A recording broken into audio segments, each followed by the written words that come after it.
We're good. Start.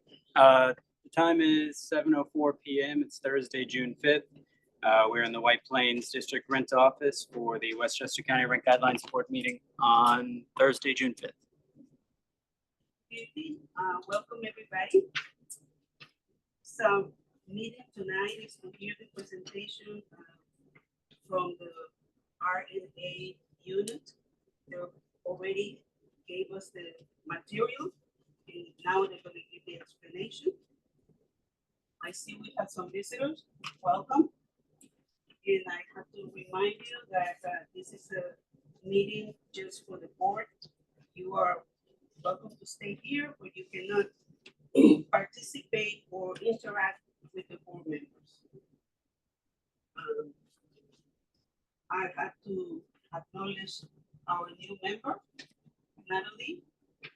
Please introduce yourself and tell us something about you and why did you decide to become a member? My name is Natalie Felsenfeld. I'm an attorney in Austin. I practice the state planning and state administration of real estate. And I chose to join the board because my practice area is commercial real estate and I want to learn more about the rights around Westchester and familiar with the real estate market. Well, my practice is commuting. Thank you. And you're looking for punishment. Right, I know. That's it. And now I will ask every board, member of the board to introduce themselves to Natalie because she doesn't know all of us. I already did. My name's Robert Withers, and I'm new also. It's my first year. So He's Well- representing the owner. it's 10 finger, I represent the owners. I'm not quite new.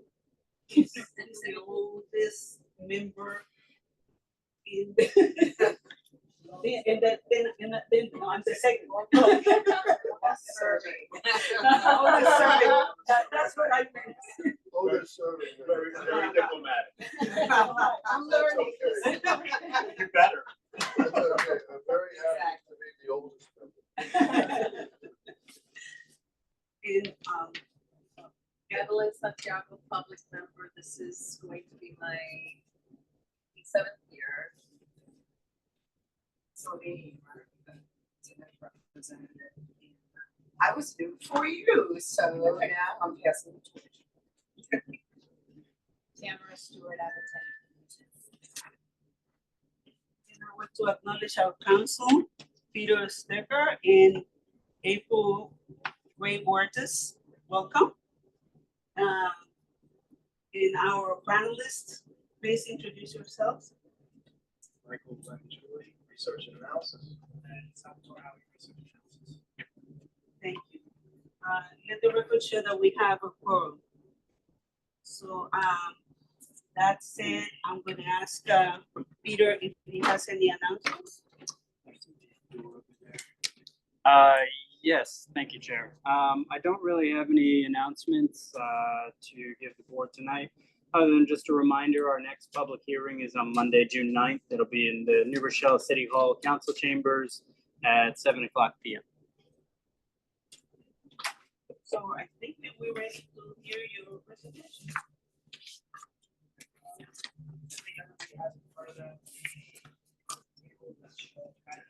Expenses based on 420 schedules.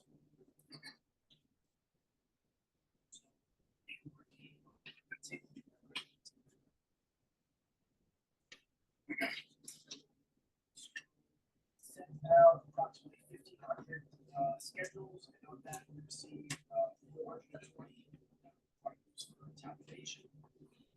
This first data file is basically the totals. All the tabulated data of the schedules, which is not as we built it, so schedule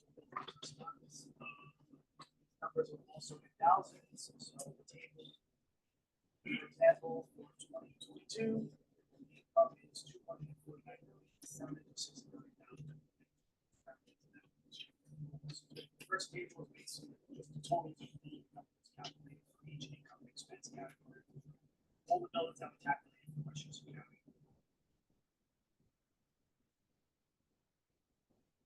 Second table. Second table is percent distribution of expenses. So this gives you a breakdown of a percent of particular expense based on total expenses. And so just to explain, there was 420 schedules, 14,320 units, and of those 12,736 units were TPA or regulated. So that gives us an 89% breakdown of that's basically so on the whole 89% of the it's calculated more ETPA or regulated. I have a question already with that. When we were in the last meeting, they were discussing the expenses, especially were going up. And it looks like fuel expenses went down in 2020. So this particular table is just kind of the percentage breakdown of the total expenses. Table 3, which will go into next, will show you kind of what the rate change is. So basically fuel did go down and percentage of total expenses. Oh. So from this table, as you can see, 18%. So 18% takes up the biggest kind of chunk of total expenses. So real estate taxes make up the total biggest expense out of all expenses, kind of are based upon their assumptions. So repair and maintenance is right below it at 15.3. Interest at 13.5%. Last year, the board voted and implemented a question to ask how many properties actually have a mortgage. So this particular year, there was 240 properties out of 20 that had mortgages. It's not on the tables here, that's just. Can you repeat that? Sure, so out of the 420 buildings, 241 of them in 2024 did have a mortgage. It's a 57% of the population of the city. So 89% of all responding units are ETPA. Yes, yes, On top of yes. it. And the other 11% of their mortgage. Say again, out of the 400 buildings, 241. That's 57%. Reported interest expenses. Yeah, so they had a mortgage in 24. so last year, I have here that we had 86.6% the units that were Last year's sample. from last year sample. Yeah, so we have a better sample this year, more Equity units, but for the whole sample. Captured almost 90%, which is really good. Yeah, Definitely excellent. push more people volunteer the information. A little bit of both of them. Yeah, we got a little bit of a bigger response. And also, this is actually benefits too, you know, we've got more staff, you know, within our current school, and this year we've actually been able to kind of, some more staff, which has helped us begin to, you know, come to a little more tighter, so, you know, I think some of the foundation.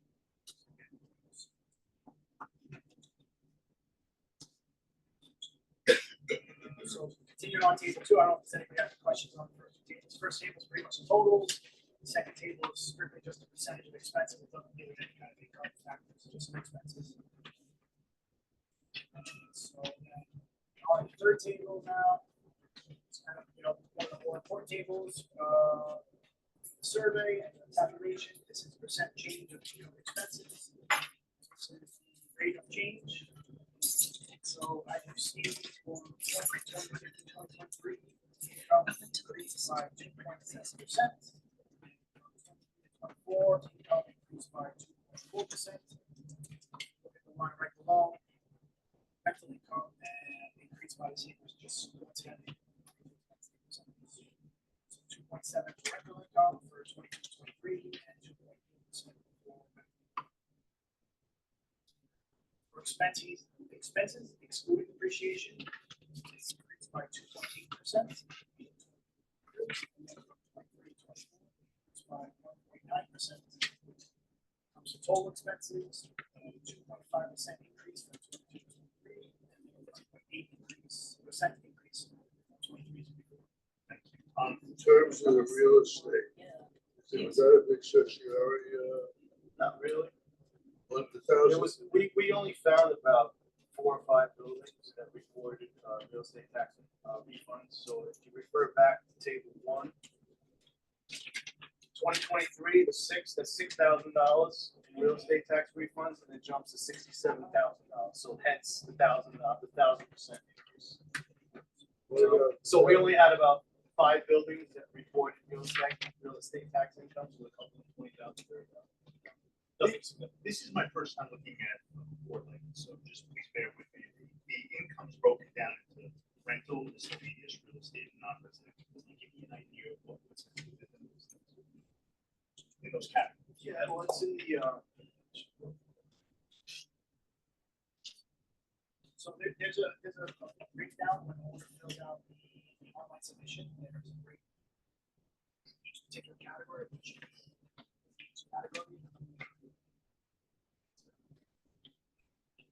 What are some of the things, like, So there's business income for non-residential, business units, storefronts, and laundry, that's what I was thinking, parking spaces, cell towers, cell towers. could be miscellaneous.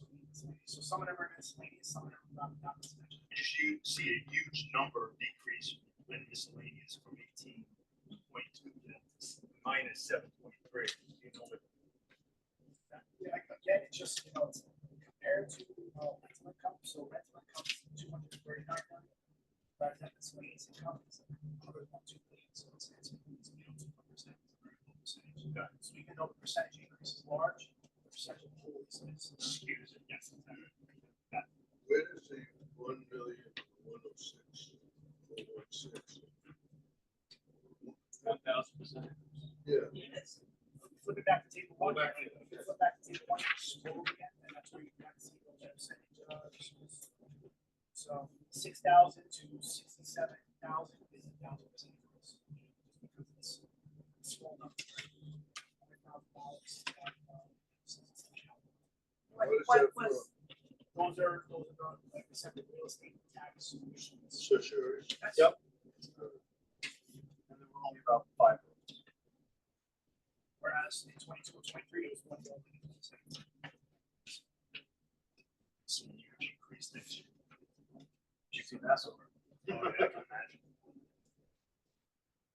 So going back to table 3, as you see, insurance has the largest increase in expenses. And as everyone probably knows, testimony that insurance has increased significantly over the past few years. To insurance, it's 8.3% of total expenses, so it's definitely on the rise. As you see, it went from 6.4 to 7.3 to 8.3. So the percentage that insurance makes up of total expenses has increased, but it's still not the largest expense. As we discussed, real estate tax, repairs, and interest.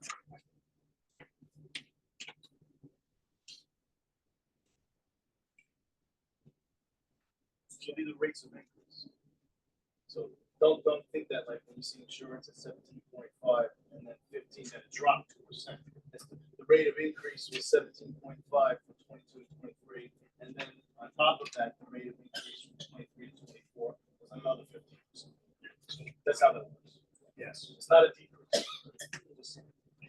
it's an increase on the increase. Yep, exactly. Yep. That applies to any category. So the categories start at 100, you finish 0.7%, right? It goes up, and then now it starts at. Because otherwise you'd be having negative numbers. Which you do. Which you do. You know why you see that in fuel, because price of oil. Well, now, it fluctuates. Last couple of years, it has gone down slightly. Yeah. And we've also did a study years ago. Westchester buildings are primarily oil heated. As opposed to this. This goes back to 10 to 12 years. It's a quick study. So, majority of buildings in Westchester are oil.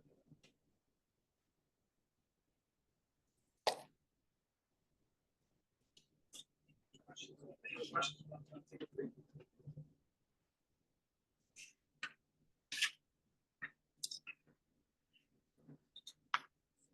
Table reimbursed expenses, so this gives you basically breakdown. So it's similar to what we call the net operating income. So bottom two lines. Bottom two lines kind of show net operating income. Before depreciation, so depreciation limit.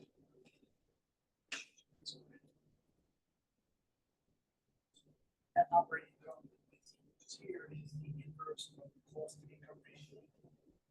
Which we provide another table, kind of large table. The cost to income ratio actually includes interest and depreciation, whereas this table only excludes depreciation. So here we're covering different. Looking at, The cost income ratio is just the single sheet. right. This one excludes interest and depreciation. Table 4 is cash flow, which is minus depreciation. The cost to income ratio. Yes, of course. So last year you provided a state equal 5. It was the change in expense of percentage equal by type of expense. Is there any reason why you? Yeah, because exclude that table, it's really not a very representative table, and the numbers are only very similar.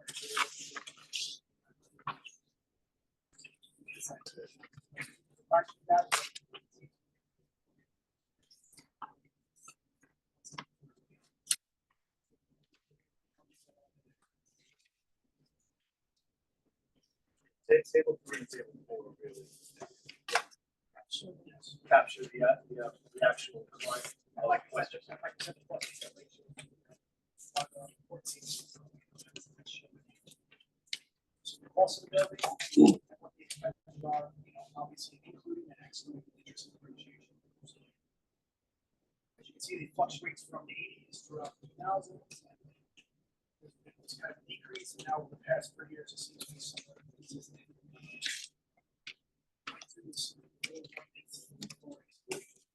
Depreciation.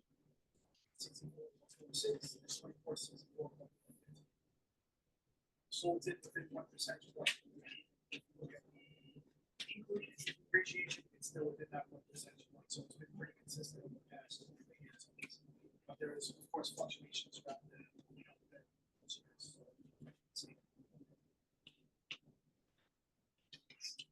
That related for those buildings over the years. To see that consistent, that shows the quality of presenting this board. Each sample is almost very identical, or very similar to the prior years. We're capturing almost the same number of buildings with pretty much the same cost of expenses. You're based on also the guidelines that are followed. Noticing the higher cost to income ratios are in years where interest rates are higher. That would make sense, right?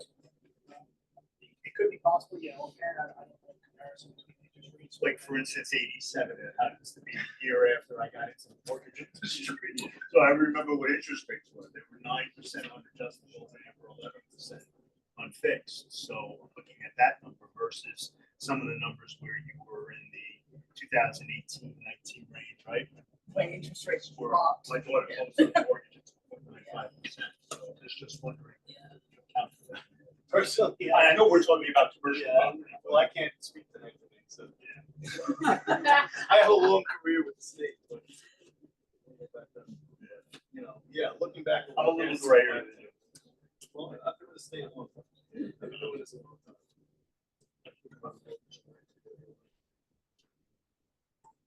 So anyway, I made that.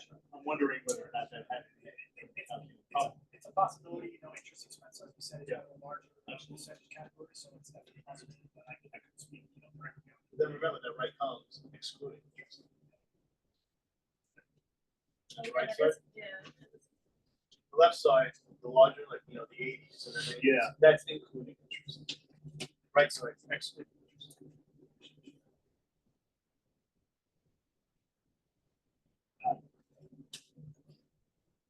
That would make them why would that be? It's interesting that those, if interest rates were lower during those years, like in 17, 18, 19% range, why would the numbers?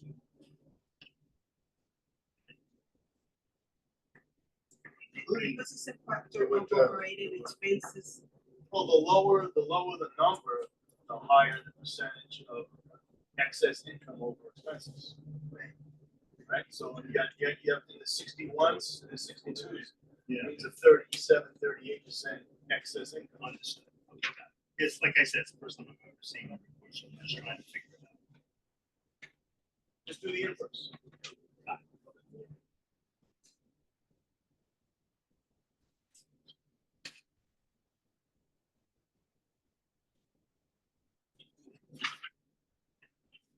Okay, let's move on to, I guess, this, well, also we provide buildings that do not have rent, and there are parking schedules for tables. Unfortunately, that sample size is pretty small, so those numbers aren't statistically significant based upon that particular sample size. When it says based on 14 schedules, I don't know if Yeah. everybody has that. It's a very small sample, which we have a question on this particular. data set. So, yeah, we had a question, seeing that the board, in recent years has not passed a separate guideline for buildings that do not promote, that are not, in their, keeps their tenants, inside of the rent. We were curious if you guys wanted to keep the tenant, those calculations separate, or if you wanted them to include to the sample size, and just kind of, yeah, you guys can discuss it, and if it's something that you can discuss it. Right now, they're separate, but if you're not creating a separate guideline for buildings that have heating, buildings that do not, then it's possible to include, which is something you guys should think about and maybe discuss over this meeting or another meeting and decide for next year's survey session.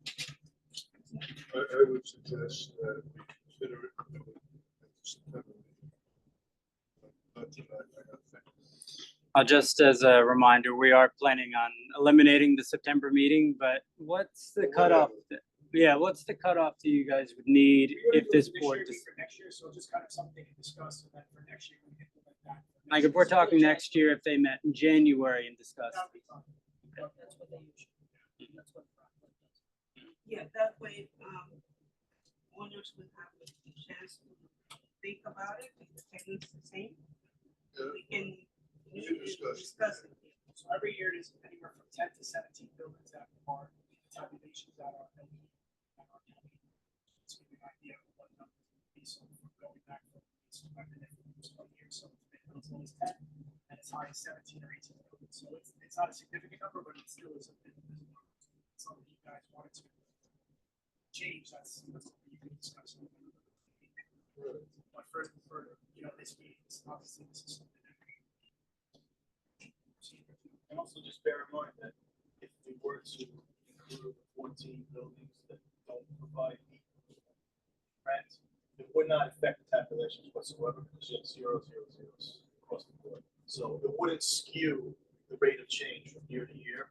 So we'd just be adding 14 more buildings, income expenses with zeros in fuel, which would not affect the fuel whatsoever. That make sense?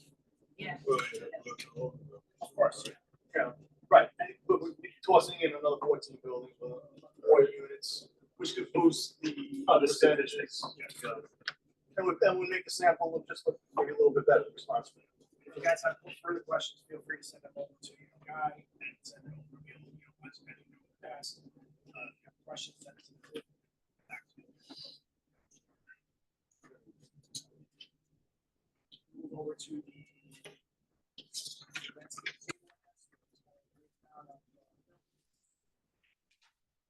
Before we go to Which one is that? Changes in rent, or units that became vacant.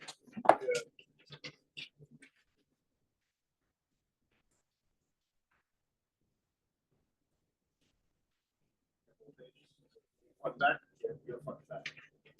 I have an extra copy. Like, no, I have a full like extra copy. I printed it. I If anybody needs, I have another set. We don't have them yet. Just change the rent for apartment subject. And it's Or all they rent. cover. This one right here. Yeah. Some has front and back, so. It's four pages. Oh, Yeah, front and back. Yeah. So it's basically, page one is gonna be 1 year, 2 year, and then, well, front back, it's 1 year, 2 year, dollar amounts, and then 1, 2 year percentage. Mr. Churchill has a comment. It appears to me, looking at this chart, that or within the range of rents, that more rents actually went down and up. Most stayed the same. So it goes like that. This, you go down. If you look at, for example, 1500 to 1999. 123 stayed at 1500 to 1999. Well, it stayed in that In that $500 increment, but it could have went from 1501 to 1499. But you have 11 went to 1,000 to 1499. So the way the table's kind of read is left, No. left at the top, so the 1,000 to 149, which shows 11, basically is, there were 11 apartments that were rented at 1,000 to 1499, and then were re-rented at 15 to 1999. So I'm looking at the 1500 to 1999. So Yes, and then I'll speak about that, and 1500 to 1999, it's 123 that stayed within the same category. right, but what about the 11? So you have to read from left to right. So left, you start left and go across. Prior rent, You look at it at the above. prior rent on the left going down, by current rent on the top going. Oh, so Right, 11 right. actually went up. 11 went up to a different range. They upgraded their apartment or their rent went up. Yeah. So the next two pages will show you the percentage changes. This is just showing the ranges, but you'll see the percentage changes. Show you actually the percentage breakdown. Let's give you the number, the dollar amounts, and then this is the 1 year table. 1 year table for percentage increases. Large majority of them stayed in that under 5% increase. Bottom number is 360. Up to 437, which is over to the right. There's 360 of them. All the categories that went had an increase of under 5%, which is where the majority should be ranked. Is guys following the guideline, 2.5, 3.5, 5, whatever. So majority of them should be in that category. For outliers, obviously, for bits and stuff like that. So there's increases. You have the number as to how many in IAIs or FCIs. We don't have the number with us, but it's in the works and it should be presented next. I hope to get that. Yeah. By next week sometime. I'd like to see that. But, you know, when you see a median percent increase of 1% on the 1 year lease at the bottom, median percent increase of 1.0, that's almost like a direct reflection of the housing stability and protection act of 2019, where 20% vacancy allowance was. Yeah. We understand. Now you see much lower rent increases on vacancy. Whatever you vote, the board passes in the lease. Actually, the next page. What The is next it? page is two year lease. Yeah, is that an equal or a minus?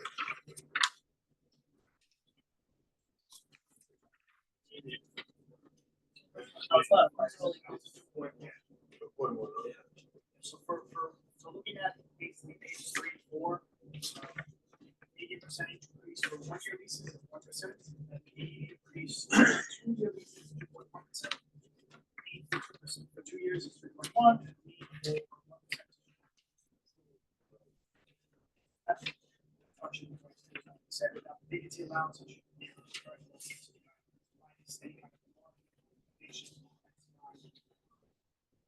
Last year, this board passed the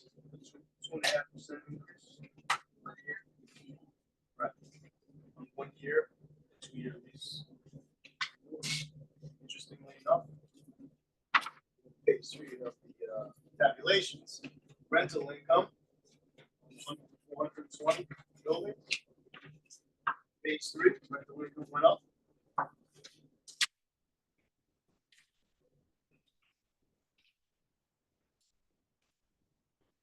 Page 3, 420. Yes,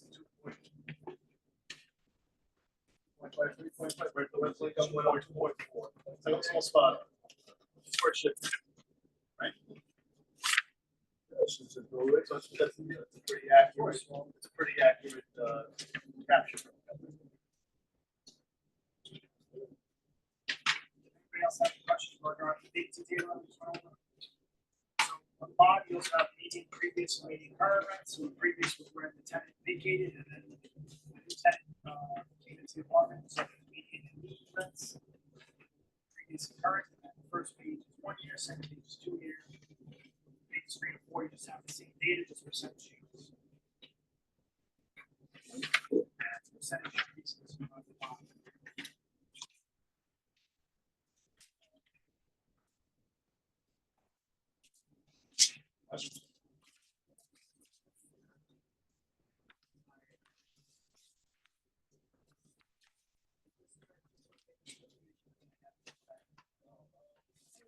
Probably figure out a way to. Yeah.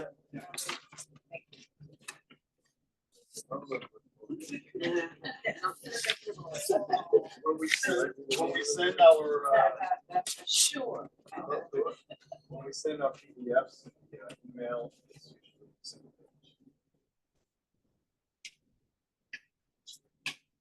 We're not above manual numbering before you. But if it's unnecessary, they can do it. But I'm saying, if they just manually number. You know, and then send the PDF with the manual numbers, then. that Yeah, would work. simplified.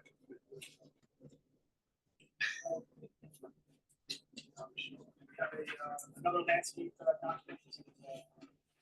Part of Westchester ETA and schedules. See what I mean? There you go. This one?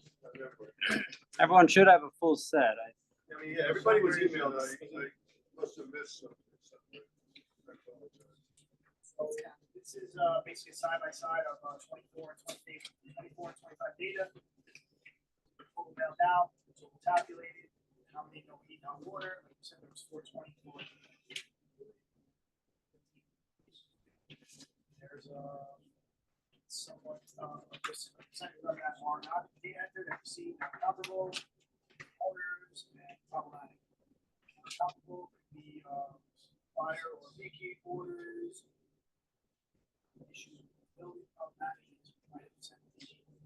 Left side is 25. That's right. Left side is 24. So problematic is we might see an issue with this survey submission. You guys may or may not know, it's an online submission. We're files a submission online. And the submission is online, we're able to basically view it. Guarantee owner of the text box stating that we have a question regarding a certain particular expense category.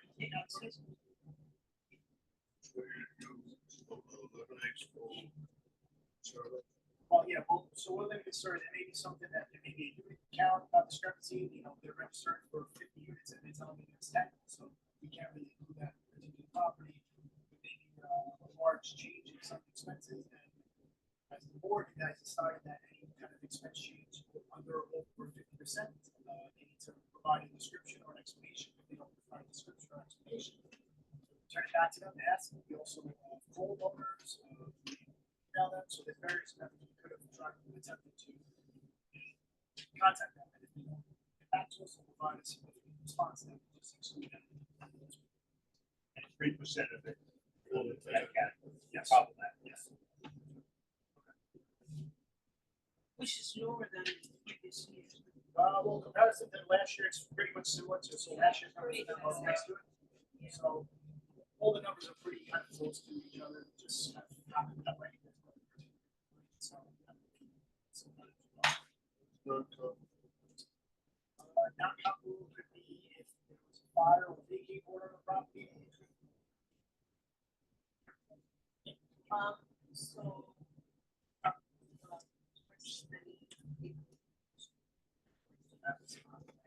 What's the incentive for them to respond? Well, you know, as you guys know, there's currently no penalties for not following the survey, right? But the goal of the survey is to represent the total population of Westchester ETV. So the incentive for an owner is to fill out the survey to show that your property is spending this amount of money or is obtaining. You want to show that this is what you're spending, and by doing that, you're hopefully going to get a reasonable and fair value. So that's the owner's incentive. You know, there's not much we can do besides call them, send them emails, and we send probably 5 to 8 emails throughout the March through May period. We said we brought on some staff, so we made a lot more phone calls this year as well. We called some of those management agencies that quite a few buildings. So the incentive is if the owner wants to receive a fair and equitable contract, they should fill out the survey because this is the owner's submissions. These are not our numbers. This is what the owner submitted for the survey. So it's in their best interest to fill out the survey. Stand up with the county. Yes, I don't know if they're not filling out the survey. I don't know why. That's Interesting. Maybe do you have a mailing? I mean, I know you do talk. paper mailing as well. So we still do paper mailing in February. We send out. Do you get a better response from paper mailings than you do from email? So we don't really get a response from paper because it still has to be filled out online. Years ago, we used to have a paper mailing, and the numbers were a little bit better, but at the same time, some owners don't have access to the computers, but we also give them this location, and owners are able to come here and fill out the survey, and there are some staff here that can also help them. At this location. But you're asking a lot. No, I mean, not you personally. And we've also been in Typical owner. for quite a long time, and we do actually field a lot of technical questions where we're doing like those ITS work, we're helping them out getting through the survey. I filled out numerous owners just filling out the survey online with just, okay, this is what you did, this is what you need to do. There's error messages that pop up and they've got certain information. So, you know, there's definitely a lot of back and forth, and, you know, it works quite a bit throughout the survey period with the system that we have. And I'm sorry, I didn't see, you made calls. Yes. Oh, yeah. You make Phone calls, emails, paper mailing in February. Went online twice. Prior to that, it was certified mail. Return receipt requested. Mail us back a paper survey. So then you have to manually pay that. Utilizing staff from staff left and right. So now we went online and we're able to the owners log into a portal on our website, enter the information. We log in as administrators of the school resident. We have the ability to return, like Sal said, if we see something anomaly, if we see something that makes sense or something missing, something is skewed. When we return the schedule, it generates an email to the owner. The email address that was provided in the survey. Email, you see the reason why it was returned.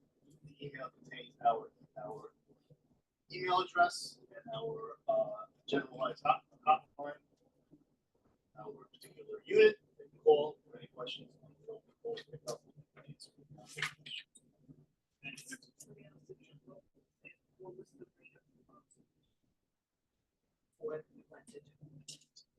It was we probably had maybe another 50 or so, I would say, submissions that we received. About 50 or so, anywhere from 50 to 75. So going digital, you lost it. A little bit. Well, that could be maybe just transfer of building. It could be various reasons. Yeah, it's new ownership, you know, transfer of building. As you guys know, you'll see in the next table, some of the numbers of the ETPA units definitely increased. That's because last year, you know, the agency implemented penalties for not filing registrations. So that definitely increased the number of buildings that are registered the property. Where owner registers the property is the same system where they would file the survey. So it's the same username, same user ID, so it's semi-streamlined. So that regulation, that law, is being held for surveys. Well, definitely. Help the registration. I'm sorry, the registration. Because every year we submit, we kind of provide you guys with numbers of ETPA units. And usually that number goes up about 1,000 to 1,500 based upon registration being an ongoing process. Last year, the 2023 number went up 44,000. So it's definitely a large increase. And as you can see, flipping over to actually the next page on this table, you can see these numbers are all very relatively close, where they used to be large discrepancies. Pretty large discrepancies between the numbers, because like I said, even though on time filing is between for registration is between April 1st and July 31st, and owner can register the property throughout the year and could not register. So definitely have a lot of owners who definitely not register.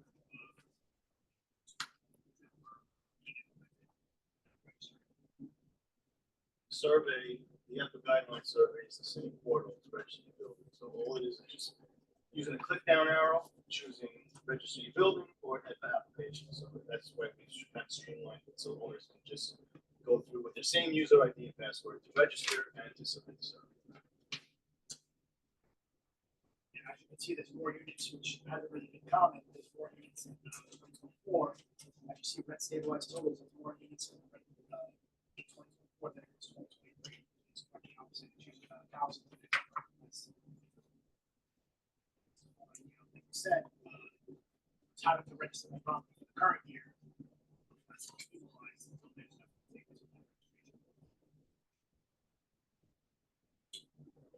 Bottom numbers are the average monthly legal rent, so that's for, now this table is HUD's registration, so this is registration data, so this is not survey data. It's the same buildings, but obviously it's different. This is pretty much the total population, whereas the survey is a sample of the population. So this particular set of data includes registration data. So that bottom line is an average monthly legally regulated rent. You can see the changes over time for the average monthly legally regulated 20 to 24. Is that across all, like one bedroom, two bedroom? Yes. Oh, so that's, okay. So So you don't have it broken out? No, so The it's average. only regulated one or two. So it's not, whereas the survey does include some exempt units or some fair market rents, this is only including TPA and regulated units. So this is as you have no control over one's registration. Owners go in, register their buildings, register each and every apartment, give us the rents, it's on them. Yeah, and I don't think the registration actually has the number of rooms in the apartment, what I recall. Cause I was So- curious about how many bedrooms. Yeah, I don't think The that, average this is based on the registration data, and I don't believe a registration asks for size for each individual apartment.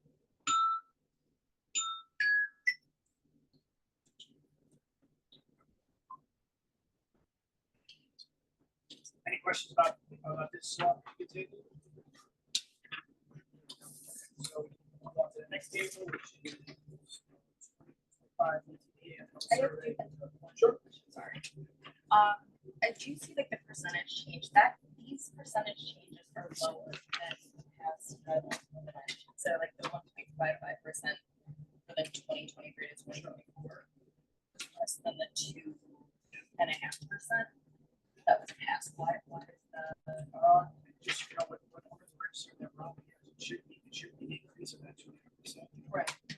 So sometimes owners register the property and you register your apartment, it should be basically a registered amount, and if it's an actual rent or a paid rent, that should be a different amount. So legal regulated rent should pretty much always increase, based upon whatever the guideline is. So it's all right. And then the owner could have an agreement with the tenant, which could be a preferential rent or actually based on something. That's the owner should always be increasing the rent by that legal regulated rent or that 2.5% increase. Again, remember, not all leases fall into the same period, right? So even though guidelines pass at 2.5, there could be apartments that were rented have 2-year leases, and that still is carried over from the previous year or from other times. So it's not going to be exact, but it should kind of be.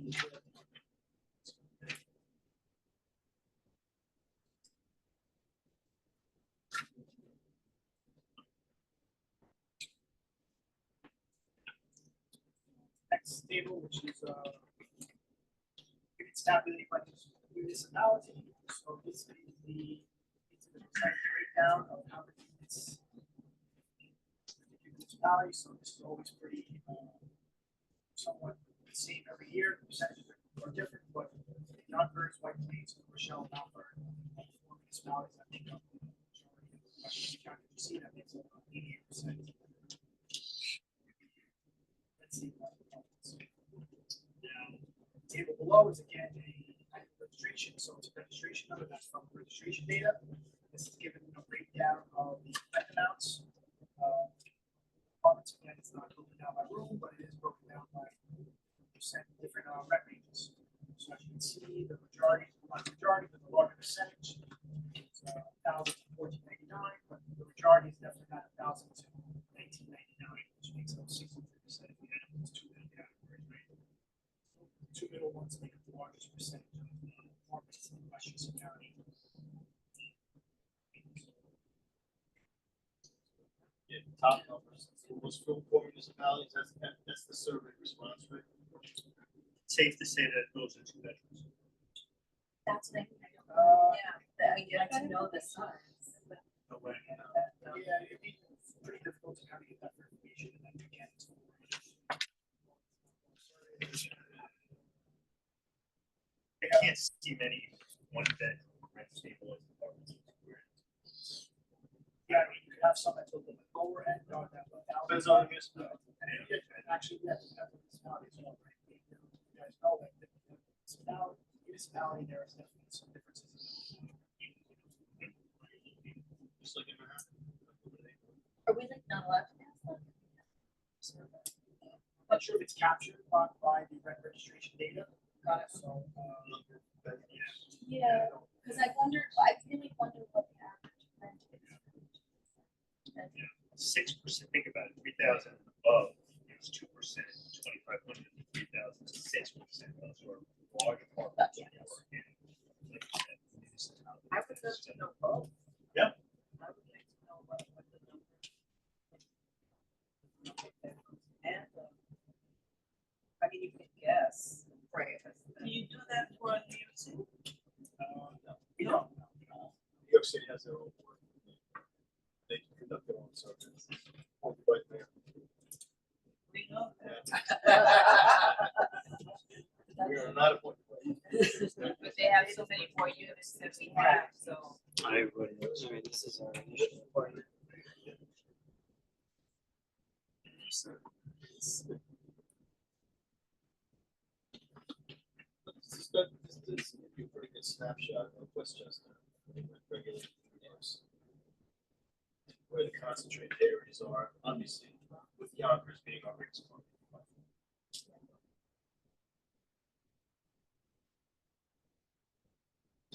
Okay. Yeah. Thank you.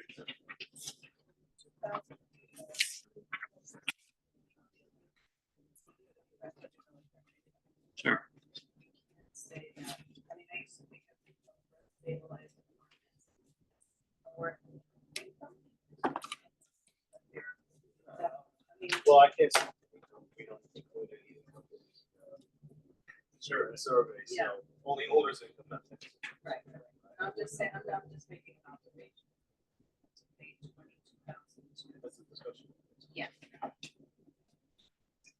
My point is, you can get a $3,000, that's a market rate apartment, Right, that's my point. you know, so.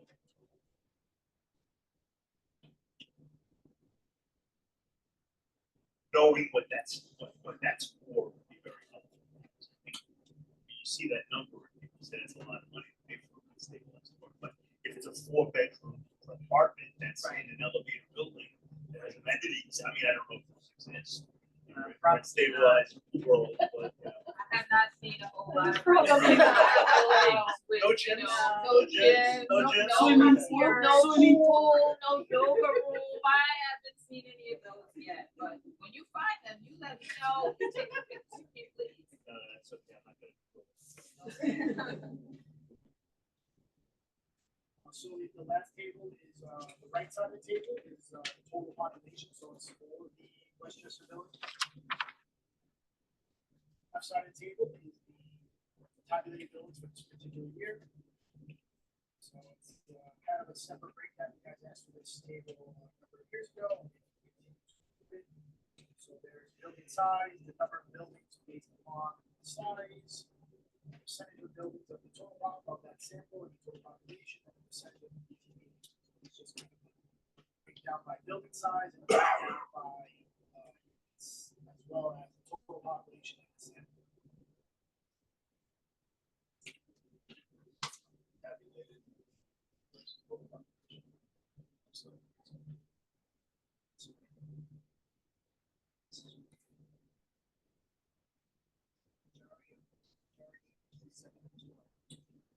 So the largest percentage is gonna be 7-12 units. Looking over the right side, the largest percentage of size of the total population is also 7-12.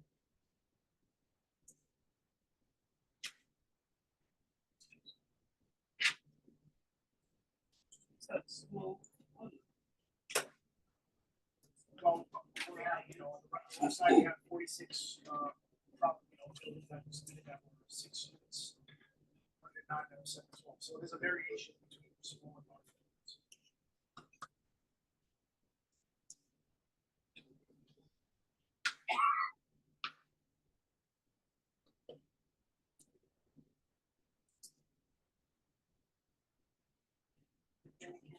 Of the Left small percentage of respondents, right? Yeah, so the left side is who responded, and the right side is the total population. That's the registration. Well, no, it's actually our data. Right, so it's not, it doesn't include the other 60 whatever percent that did not respond. The right The side. right side is. The right side is. Right side is everybody. Oh, okay. The right side is everybody, the left side is actually what we This is calculate. this is what we mailed to. Yes. So it's still 7 to 12.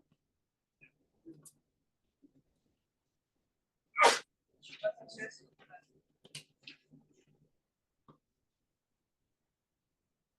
That concludes our portion of the presentation. We're going to also answer any kind of other questions you guys have.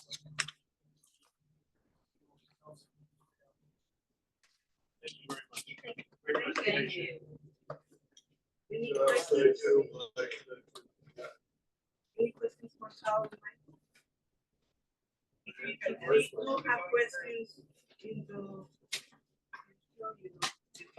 next few days, we can email you. This email guy or Peter, again, as you guys know, that email will group to provide the answer response.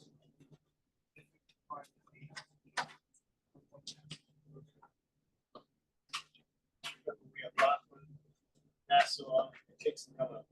We appreciate it. Yes. We do. Thank you. We really thank you. Well, you'll enjoy. I enjoy coming here. Those are small. It's gonna be as interesting this year as it was Okay. last year. Yeah. Data collection, I know. Westchester's our largest. Any other comments, discussions? No? Do I have, Lot to motion chew to on. adjourn? I know you're the first one to say. Second. Actually, it's a matter of seconds. for that. It's a We can point. level it. Meeting is adjourned. Thank you very much. Thank you. Thank you, everybody. Sir, good question.